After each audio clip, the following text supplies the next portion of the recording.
Well, today on this feast of St. Matthew, we hear, I would say, some of the more convicting words in terms of reaching down inside of who we are in Paul's letter to the Ephesians. He says, "May you live a life that is worthy of the call you have received." It's hard not to think of, only a couple days after her death, Justice Ruth Bader Ginsburg living a life that called her and many other people to worthiness and to justice. She certainly didn't agree with the Catholic Church on everything that we would hold dear, but so many have over the last several days spoken of her kind of like Paul is saying. She called all of us, in many ways, to be better selves, to live up to the ideals, to not just be satisfied with how it is. So I think Paul is attempting today to call the best out of each of us. And how might that motivate us to take courageous leaps in life? Like Justice Ginsburg, like Matthew did. I mean, when Jesus is talking about, hey, I didn't come for the righteous, when they say, why are you hanging out with the likes of him?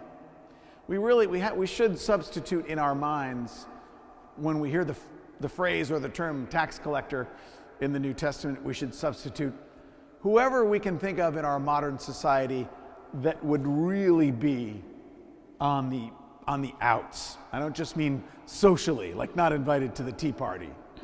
I mean, maybe even more like a terrorist or certainly an extortionist. Somebody who would go to jail easily for what they do. Because sometimes we think, oh, the tax collectors. Well, I don't like paying taxes, but I probably know a few people that work for the IRS. No, this is a low rung of their society. And Jesus says, come and follow me. And then he sits down and eats with them. When the Pharisees say, why does he eat with them? It's because they would not break bread with these people, be caught dead dining with them. So what did it take after Jesus said, come follow me, for Matthew to leave behind everything? I mean, the way it's described, we sort of have to maybe we can presume that Matthew is taking a few liberties, Matthew, the author, describing his own conversion. But I mean, the way it's written, he gets up, walks out of his job, and leaves it all there. Leaves behind his livelihood. We don't know about Matthew in particular, but in general we know that most of the people in his job took advantage of people financially to their own gain. So he wasn't just a sinner in the general sense, like we all are. So he leaves behind what is potentially a great livelihood and source of income for him.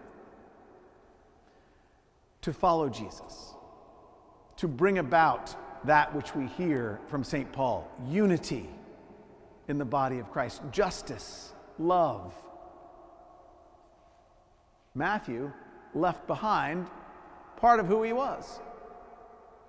It certainly makes me wonder on a day like this, what would it be for me, and perhaps you'll join me in reflecting on that for yourself, what would it be for me that I would find it, or maybe I do find it, really hard just to completely let go of, turn my back on, and never have that again, in order to follow Jesus more closely, in order to be a better apostle, a better evangelist. I bet for each of us, there's something that we don't want to leave behind that is a source of perhaps livelihood, income, or whatever else. Maybe leaving something behind would cause us to not feel as uplifted, not feel as happy, not feel as secure. But what is it, as Jesus today is saying to all of us again and again, he keeps saying it, follow me. What could you and I maybe leave behind and walk away from so that we could become an evangelist that changes the world, somebody that brings about peace and justice on the earth, an apostle who is sent forth. We've been all called to that. Paul prayed that you and I may live a life worthy of that call. Well, in order to live a life worthy of that, sometimes it involves what Matthew did, leaving something big behind. What is that? And could you and I be courageous enough to do that?